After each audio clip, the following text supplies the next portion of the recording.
Welcome to recipes in my way. இன்றைக்கி நம்ம அருமையான சுவையில் ஒரு வெரைட்டி ரைஸ் தான் செய்ய போகிறோம். ரொம்ப சுலபமாகவும் சுவையாகவும் இது எப்படி செய்கிறது, இதுக்கு தேவையான பொருட்கள் என்ன பார்க்கலாம் வாங்க. பேனில் 2 டேபிள் ஸ்பூன் நிலக்கடலை, 1 டேபிள் ஸ்பூன் மல்லி, அளவான தீயில் 1 நிமிஷம் இதை வறுத்துக்கலாம்.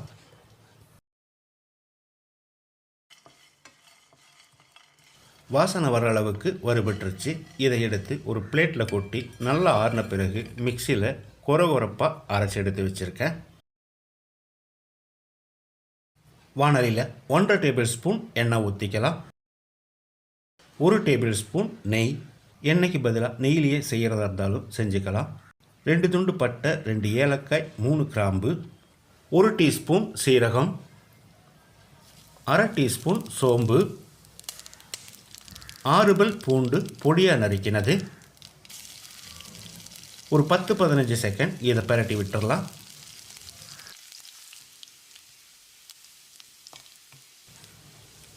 இதோட கொஞ்சமாக கறிவேப்பிலை, 1/4 கிலோ அளவுக்கு மீடியம் சைஸில் 3 பெரிய வெங்காயம் நீல வாக்கில் நறுக்கினது. வெங்காயத்தை செவந்து வர்ற அளவுக்கு வதக்கிடலாம்.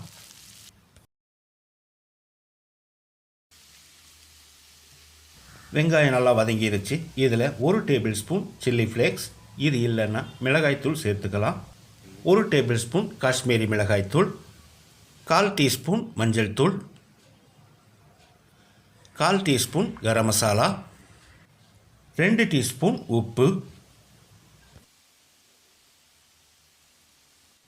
10 செகண்ட் இதை பரட்டி விட்டுடலாம்.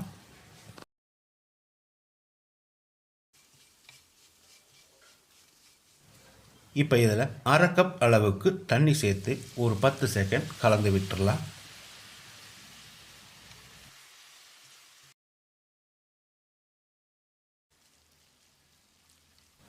இப்போ இதில் சாதத்தை சேர்த்துடலாம். 4 கப் சாதம் சேர்க்கிறேன். உப்பு காரம் இந்த 4 கப் சாதத்துக்கு கரெக்டாக இருக்கும். முதல்ல இதை கலந்து விட்டு மறுபடியும் 1 கப் சாதத்தை சேர்த்து கலந்துக்கலாம்.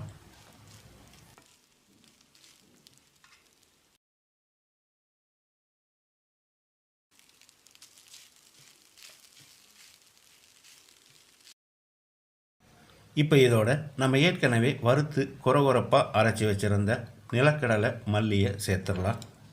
இந்த நிலக்கடலையும் மல்லியும் சேர்க்கிறதால நல்ல வாசனையும் டேஸ்ட்டையும் கொடுக்கும். இதை கலந்து விட்டு பொடியாக நறுக்கின மல்லி இலையும் தூவி கலந்து விட்டுடலாம். அருமையான சுவையில் ரொம்ப சுலபமாக நான் செஞ்சுருக்கிற இந்த ஆனியன் ரைஸை இதே மாதிரி இதே அளவுகளோட நீங்கள் செய்து பாருங்கள். இந்த வீடியோ பிடிச்சிருந்தா லைக் பண்ணுங்கள், கமெண்ட் பண்ணுங்கள், ஷேர் பண்ணுங்கள். சப்ஸ்கிரைப் பண்ணாதவங்க சப்ஸ்கிரைப் பண்ணுங்கள். மறக்காமல் பெல் பட்டனை கிளிக் பண்ணுங்கள்.